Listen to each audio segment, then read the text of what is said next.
কিছুই বুঝতেছো না, বুকা সাজতেছো। হ্যাঁ, কিসের প্ল্যান আবার? অপারেশনের প্ল্যান, অপারেশন রোজ কাটিং।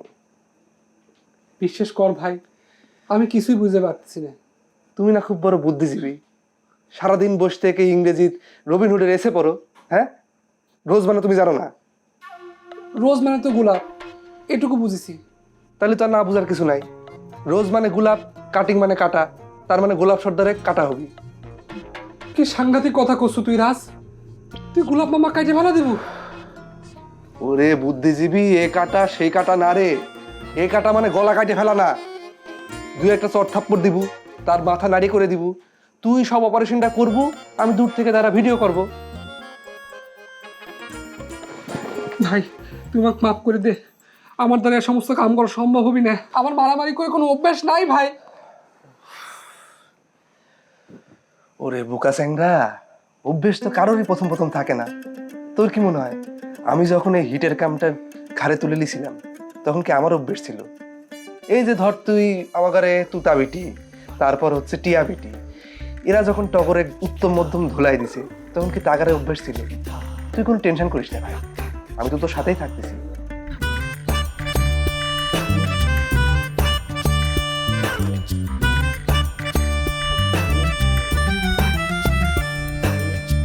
নিয়ম মাইনা কেউ চলে না, সুযোগ পাইলে কেউ ছাড়ে না। হেই গোলমাল আর তাল বাহানা, তর্কে কেউই হারতে চায় না। আজব ঢঙ্গে চলছে সব দেখো না। হেই উচিত কথা কহিলে সব বেজার হইয়া যায়। কেউ জানে না কার মন কি চায়, দ্বন্দ্ব লাগলে হিটলার হইয়া যায়। কেউ জানে না কার মন কি চায়, দ্বন্দ্ব লাগলে হিটলার হইয়া যায়।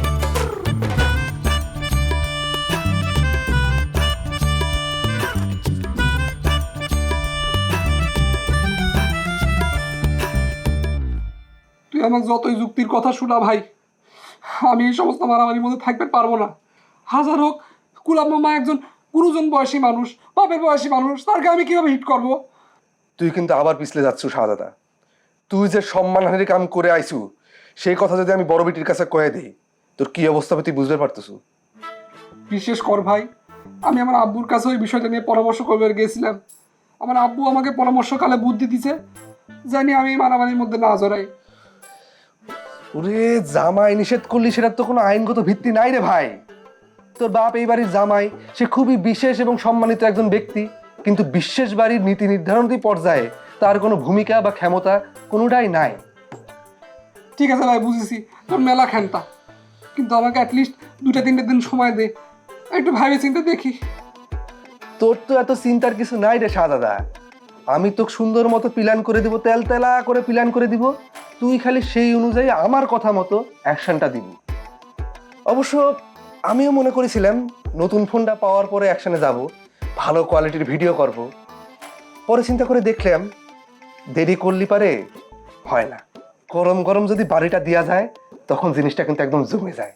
তুই কাল আমার কথা মতো প্ল্যানটা করবু, গোলাপ সর্দার একটু হিট করবু, তোর যতগুলা হিট করা দরকার তুই হিট করবু।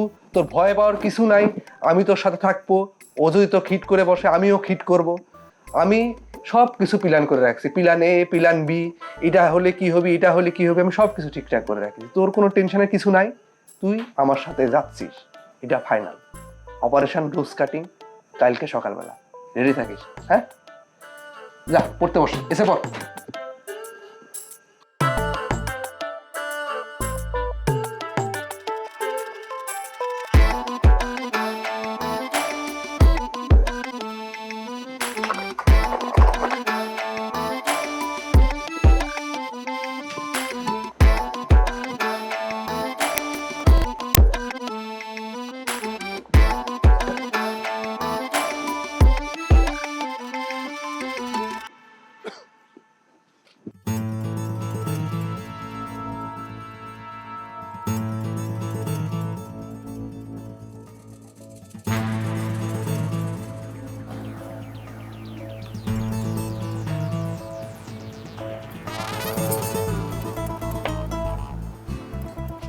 হলো? আপনি এখানে এমন থম মেরে বসে আছেন কিসের জন্য? শরীর চর্চা করবেন না? বাহ, তোমার যখন এতই আপত্তি, শরীর চর্চাটা ছাড়িয়ে দিলাম। কি করছেন দুলা ভাই? শরীর চর্চা ছাড়বেন কিসের জন্য? শরীর চর্চা করেন, সুয়েন হন, অত যায় না। বুবুর মতো আমিও আবার কখন চুপ করে মরে যাই। তুমি আমাকে সন্দেহ করো কে সুজাতা বেগম? হ্যাঁ, আমি যতই জুয়ান হই, তোমার কোনো ভয় নাই, এই বিষয়ে আমি তোমার গ্যারান্টি দিয়ে পারি। আমি জানি দুলে ভাই, এরম গ্যারান্টি আপনি বুবুকে দিতেন। কিন্তু বুবু মরে যাবার পর 40 দিনও সেই গ্যারান্টি টেকে নাই। আমার বেলাও তাই হবে দুলে ভাই। তখন কবেন এটাই বাস্তব। খালি মরার কথা কাউকে, হ্যাঁ? মানুষের বউ কি বারবার মরে নাকি? কি করছাও তুমি? হ্যাঁ, আর আমার বয়সটা দেখবে না? বুঝতে পারতেছি দুলে ভাই যে আপনার বিয়ের পথে বয়সটা একটা বাধা। সমস্যা কি? শরীর চর্চা তো আপনি শুরু করেছেনই নাকি দুলে ভাই? আবার সেই একই কথা করছাও। হ্যাঁ, বুঝলাম তো, আমি তো শরীর চর্চা বাদ দিছি। কোনো দরকার নাই দুলে ভাই, শরীর চর্চা ছাড়বার কোনো দরকার নাই। আপনি শরীর চর্চা ছাড়িয়ে আমাকে দোষী বানাবেন কিসের জন্য? হ্যাঁ, তখন আপনি আমার কারণে শরীর চর্চা ছাড়িছেন, সেটা যায়নি আপনার মিয়া এসে আমাকে ধরবে। হ্যাঁ, এমনিতেই তো তার উকিল নিয়োগ দিছেন। দেখো, আমি কইলাম তোমাকে কইছি যে আমি কুসুমের কাছে একটু দুঃখ প্রকাশ করেছি। কি আশ্চর্য! আমি আপনাকে দুলে ভাই কয়ে ডাকি, সেজন্য আপনার এত দুঃখ। কলজা ফাইটে সৌসির হয়ে যাচ্ছে। আর আমি যে দুখান মায়ের জন্ম দিলাম, তারা আজ তুলিক আমাকে মা কয়ে ডাকলো না, খালা কয়ে ডাকে। সেই দুঃখ আমি কোনে রাখবো? আপনার তো বুক ফাইটে সৌসির হয়ে যাচ্ছে। দুলে ভাই কই কিসের জন্য? উকিলও নিয়োগ দিছেন, আমি কাক উকিল নিয়োগ দিব? কবে পারেন দুলে ভাই?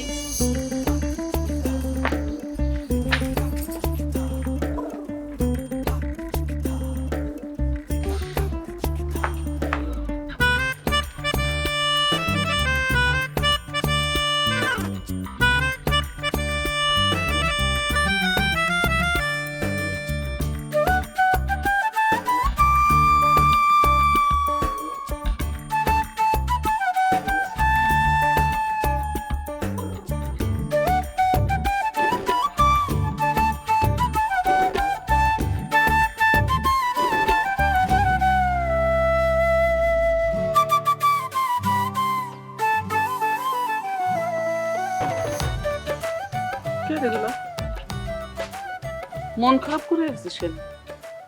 বউর সাথে কি ঝামেলা হয়েছে নাকি? না মা, কোনো ঝামেলা হয় নাই। বল। আমি খুব টেনশনের মধ্যে আছি আম্মা। তুমি আমাকে যে কথা শিখিয়ে দিয়েছিলে, তোমার বৌমার কাছে আমি সেই কথা কয়ে দিছি। কোন কথা? বিশেষে বিটির কথা? হ্যাঁ মা, আমি বিশেষে বিটির কথা কইছি, ওই ফাউলের কথা কইছি, কিন্তু তোমার বৌমা কিছুতেই সেটা বিশ্বাস করতেছে না। তো বিশ্বাস না করলি তাক যায় ক, বিশ্বাসে বিটির কাছে যায় জিজ্ঞেস কথা। না না মা, ঘুণা করে তুমি মুখ দিয়ে কথা উচ্চারণ করো না। সত্যি সত্যি দেখা গেল তোমার বৌমা ওই ফাউলের কাছে গিয়ে এই কথা জিজ্ঞেস করেছে, তখন কিন্তু ভেজাল আরো বাইরে যাবি। আচ্ছা, আমি একটা বিষয় বুঝতে পারলাম না, কুসুমেক নিয়ে তোর বউ এত অস্থির হয়ে যাচ্ছে কি জন্য? বিশেষ বাড়ির লোকজন যে আমাকে সাথে এত শত্রুতা করতেছে, সেটা কি তার চোখে পড়তেছে না? সবকিছুর মূল হচ্ছে বিশেষের নাতি, ওই যে শাহজাদা না ফকিরজাদা নাম, ওই হারামি। ও বারবার আমাকে বাধা দিয়ে এই ভেজালটা বাধাইছে। ওই যদি আমি জুতি বিটা করে পারতাম, তাহলে পরে আমার শরীরের ভিতর শান্তি লাগতো। থাক, যেটা পারিস নাই সেটা কয়ে তার কোনো লাভ নাই। কুসুম তোকে মারিছিল, সেটা নিয়ে অস্থির হয়ে গেছে। তার ভাইরাও যে তোর ধরে মারিছে, সে কথা কোস নি কে? আম্মা, আমি সেই কথাও কইছি, কিন্তু আমার কথা বিশ্বাস করে না। আসলে ঘটনা হয়েছে কি আম্মা, তোমার বৌমা আমার মেলা বেশি ভালোবাসে, তো সেজন্য অন্য কোনো মেয়ে মানুষের কথা সে সহ্য করে পারে না। সময় বদলে যায়, কিন্তু আভিজাত্যের মানে একই থেকে যায়। স্মরণের ছোঁয়ায় তোমার উপমায় বদলে দিলে যে আমার। স্যান্ডেলিনা সো, রূপচর্চায় আভিজাত্য। হয় বেশি ভালোবাসে জন্য পুরান কথা নিয়ে অশান্তি করা লাগবে, তাই না? না আম্মা, তোমার বৌমা তো আমার সাথে অশান্তি করতেছে না, অভিমান করেছে। আচ্ছা, তোমাকে যদি জিজ্ঞেস করে যে ঘটনাটা কি, তুমি আমাকে যে কথা শিখে দিছিলে, আমি সেই কথা হুবহু সেই কথা কিন্তু তোমার বৌমার কাছে কইছি। আর কইছি তুমি সাক্ষী, আম্মা সাক্ষী। সে সাক্ষী আমি দিবানে, তো তোর সাথে একটা পরামর্শ করবেছি। আমি চিন্তা করেছি কি, জুথি আর চম্পাক বিয়ে দিয়ে ঘর জামাই করে রাখবো। বাহ বাহ আম্মা, চমৎকার বুদ্ধি করিসাও। আমার ঘরে দুইখান লাঠি বাইরে গেল। খালি দুইখান লাঠির কথা চিন্তা করলি তোর হবে না রে গোলাপ। গরিব ঘরের সাওয়াল আর বড় গোষ্ঠীর পাত্রের খোঁজ করা লাগবে, যাতে করে সর্দার বাড়ির দরকারে, সর্দার বাড়ির প্রয়োজনে ওই গোষ্ঠী শুদ্ধ সকলে মিলে লাঠি নিয়ে খারাপবার পারে। ও আম্মা, কি ফাইন, কি চমৎকার রাজনৈতিক বুদ্ধি তুমি বাইর করিছো মাথায় আম্মা। আচ্ছা ঠিক আছে, আমি কালকে না, আজকে আমি ঘটকের সাথে যোগাযোগ করতেছি। থাক, তোমার আর ঘটকের সাথে যোগাযোগ করা লাগবে না, ঘটকে আমার কাছে পাঠাই দিই। সাওয়ালের লেখাপড়া কম হলেও চলবে, কিন্তু চেহারা ভালো হওয়া লাগবে। ওই বিশেষ বাড়ির ঘর জামের মতো ঘ্যাগামার কাছে চেহারা যেন না হয়। মানে ফিটেস ফিগার, উঁচিয়ে লম্বা হয়, যাতে লাঠি হাতে করে গেলি পরে সব দৌড় দিয়ে পলায়, মানে ইঁদুরের গর্তে ঢুকে যায় একদম। কি যে কোন বুদ্ধি আম্মা তোমার, আমার খুব ভালো ঠেকতেছে। এখন একটু নিশ্চিন্ত হয়ে পারলাম।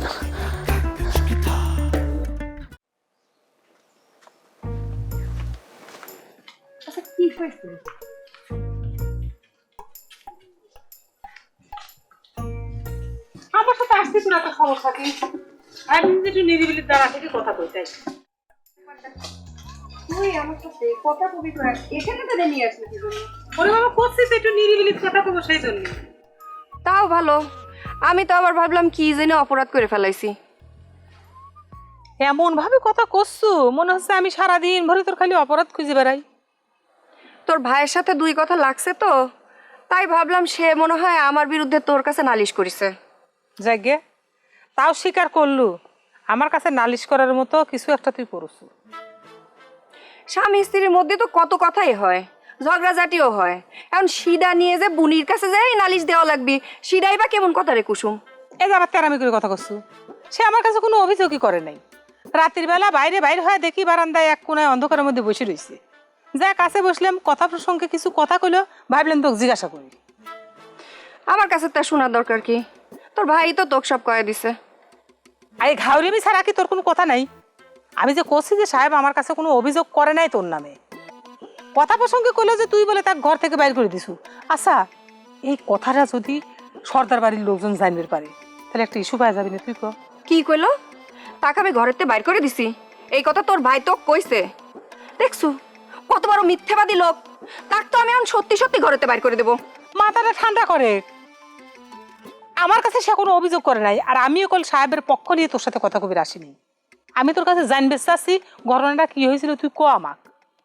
আচ্ছা কত কুসুম, আমার বাপ ভাইরে কি গুন্ডে বাহিনীর লোক, তাগারে নিয়ে এসে সর্দার বাড়ির সাথে মারামারি করবি। আমি রাজি হই নাই জন্যই আমাক কি কয় শুনবু? আমাক কয় আমি বলে বিশ্বাস বাড়ির শত্রু পক্ষে সাপোর্ট করতেছি।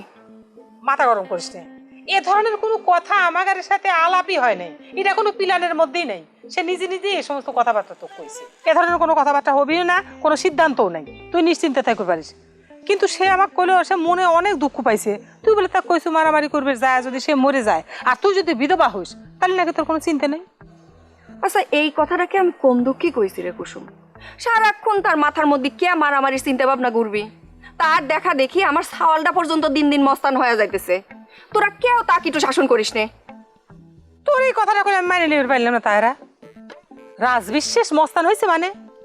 রাজবিশ্বাস সাহসী চাওয়াল, বিশ্বের বাড়ির একটা গর্ব, আর তুই তা করছিস যে মস্তান হয়ে গেছে। মা হিসেবে তোর তো তাক নিয়ে গর্ব করা উচিত। তোরা তাক নিয়ে যতই গর্ব করিস না কেন, আমার তো বুকের মধ্যে দুরু দুরু করে রে কুসুম। সে যে এইভাবে বড় ছোট মানা নাই চিনা নাই সব সময় মানসিক ধরে ধরে মারধর করতেছে, তারা যে সুযোগ পালি পারে রাজবিশ্বাসের মাথার উপরে একটা উল্টে বাড়ি দিবি না, তার কি গ্যারান্টি আছে? এতই সস্তারে তাহেরা, এই গ্রামের কার বুকের পাটা আছে রাজবিশ্বাসের মাথার একটা চুল স্পর্শ করে? নিবংশ করে দেব না। দেখে জানি দেখে, করে জানি দেখে। দেখে তুই এসব নিয়ে কোনো টেনশন করিস নি। রাজ বিশ্বাসের মা হিসেবে তোর গর্ব করা উচিত, সেই বিশ্বাস বাড়ির গর্ব। আর তারা তুই সাহেবের সাথে এই সমস্ত বিষয় আশা নিয়ে ঝগড়াঝাটি কিছু করিস নি, বুঝিস না কিসের জন্য। এই ঝগড়াঝাটি যদি সর্দার বাড়ির কারো কানা যায়, একটা ইস্যু পাওয়া যাবি না। সারাক্ষণ তো তাকারে তীক্ষ্ণ দৃষ্টি এই বিশেষ বাড়িতে কি হচ্ছে না হচ্ছে, শাক দিয়ে ভাত খাচ্ছি না গোস্ত দিয়ে ভাত খাচ্ছি, কি করতেছি, কার সাথে ঝগড়া করতেছে, কার সাথে হাসাহাসি করতে, সব তারা একেবারে পর্যবেক্ষণ করে, এক একটা ইস্যু তৈরি করে। তোরা মনে হয় কম করিস। উমা, তারা করে বলেই তো আমরা করি। আমরা বুঝি আমি এমনি করি। আর তুই সাহেবের যদি এই সমস্ত কথা শুনে তো তারা করবে যাস, তাইলে তুই মাথাটা গরম হয়ে যায়, বুঝিস না কিছু শুনি। এই বাড়ির সাওয়াল হিসেবে একমাত্র এই সমস্ত দায় দায়িত্ব তো তার।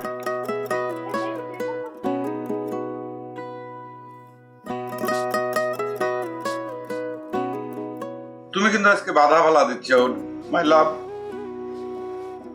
বাবা বাবা, আইন কথা বলছো তো। আমি তোমার সাথে চাটমোহর বাজার যাবার চাইছি, সেটাতে বাধা হয়ে যাচ্ছে তোমার, তাই না? অবশ্যই বাধা হয়ে যাচ্ছে।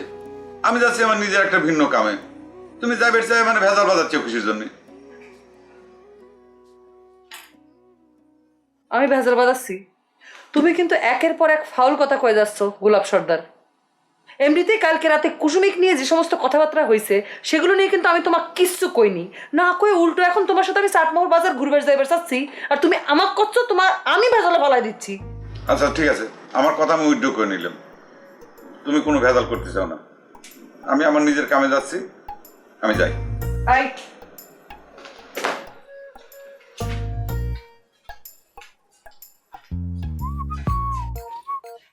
গোলাপ সর্দার, তুমি ভিন্ন কামে যাবা, আমি তো তোমার ভিন্ন কাজে কোনো বাধা দেব না।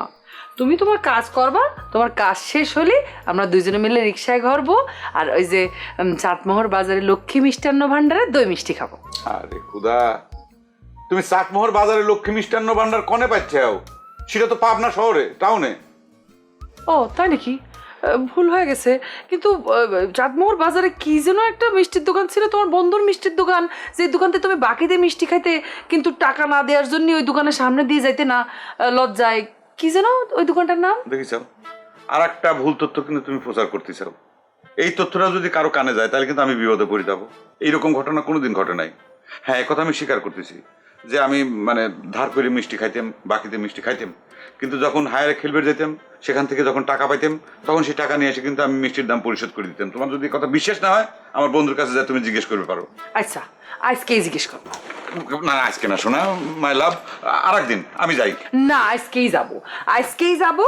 তারপর তোমার কাজ শেষ হলে রিক্সায় ঘুরবো, তারপরে মিষ্টি খাবো, বাকির কথা জিজ্ঞেস করবো, তারপর ম্যাটিনি শো দেখে ফিরে আসবো। ম্যাটিনি শো দেখবে? তুমি চাটমোহর সিনেমা হল কনে পাচ্ছ? চাটমোহরে কোনো সিনেমা হল নাই। আর পাবনা শহরে যে সিনেমা হল সেটা প্রায় বন্ধ থাকে। ধরে গেলে পরে সিনেমা দেখার কালচারই তো শেষ হয়ে যাচ্ছে। সেজন্যই করছি, খামাখা তোমার কষ্ট করার দরকার নাই, আমি আমার কামে যাই। না শোনো, তাহলে পরে সিনেমা দেখাও বাদ, সিনেমাও দেখবো না। তোমার সাথে তোমার কাজ হয়ে গেলে খালি তোমার সাথে একটু রিক্সায় ঘুরবো, আর এই বের হওয়ার সময় যদি কুসুমের বেটার সাথে দেখা হয় তাহলে তার সাথে একটু কথা হবে। ওরে আল্লাহ রে, এই ফাউল মহিলার নামটা তোমার মাথার ভিতরে একেবারে গাইতে গেছে। তুমি ওই নামটা উচ্চারণ করে আবার আমার বাধা ফেলা দিলে।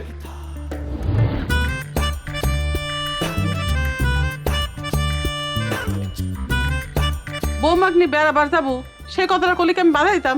আমাকে মিথ্যা কথা করার কি দরকার? গোলাপ সর্দারের আসার সময় হয়ে গেছে, অপারেশন রোজ কাটিং স্টার্ট। কামটা যেই করুক আম্মা, এর দায় কিন্তু আমাদের উপর এসে পড়বে। সেই জন্য আমাদের এখন কিন্তু খুব সতর্ক থাকা লাগবে। এত বড় বুকের পাটা হয় কিরাম করে, আমি সেইটাই ভাবতেছি। সর্দার বাড়ির লোকজন কি করজোর করে ক্ষমা প্রার্থনা করবি যে আমরা তোমাদের এখানে সাইনবোর্ড লাগাইনি, আমাকে ক্ষমা করি তো প্লিজ।